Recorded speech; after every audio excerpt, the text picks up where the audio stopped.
یو شی زه باید په وضاحت ووایم چې د ایران او د پارسیانو جاسوسان نه عقل لري، نه منطق لري، نه په شعر باندې پیږي، نه په تشبیه باندې پیږي، نه په فلسفه باندې پیږي. دومره دا جاهل انسانان دي په پښتو باندې، خو بالکل پښتو څخه بیخي متنفره دي. دومره منطق نه لري چې بابا آدم او بیبي حوا د نړۍ د ټولو انسانانو مور او پلار وه.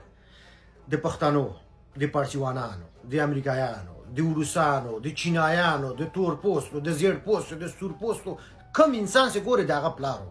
او بالاخره ژبې د هماغه ځینه شروع سوې، دا خو وروسته راغلی.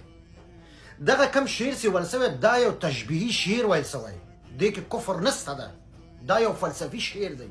خو دا فاشست او شوینست ایرانیان او د ایرانیانو جاسوس کله د پښتون د ادرسه راځي، کله بل نه، کله بل نه، کله بل نه، خو په یو طریقه کوشش کوي چې دا پښتانه سره بد معرفي کی، وحشي معرفي کی، زناور معرفي کی. خدای په لیاس اول خو باید یو انسان په صفت شعر یو فرد ویلی، هیڅ ضرور نه ده چې د یو فرد شعر راوړو په ټول پښتون قام پورې وتړي، لکه دغه جاهل انسان دغه جاهله ملاس تړلی ده. دومره نه کوي چې یو شاعر ته ولاړ سي او بالاخره دغه شاعر د دغه شعر تفسیر پښتنه وکړي، مفهوم پښتنه وکړي، او بالاخره ځان ور باندې پیږي. خولې وازه کړې ده 3 متره او همداسې غاپې سي وروره ګله توهین کوي، تحقیر کوي، غني خان ته توهین وکړو، نور ته توهین وکړو.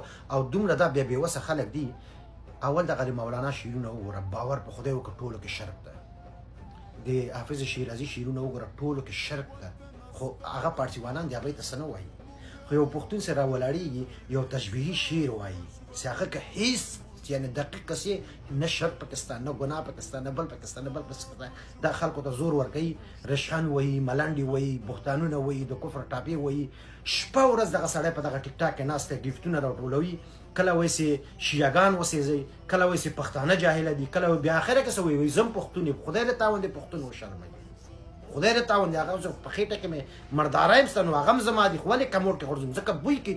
تاسو بوین خلک هستئ، تاسو راسته خلک هستئ، تاسو جواسیس هستئ، تاسو شپه ورځ پښتو پسې غاپئ. یو شی زه تاسو ته وایم، و پښتنو، د هرې ممکنې طریقې نه دا خلک غواړي چې تاسو بیا به بې عزته کړي.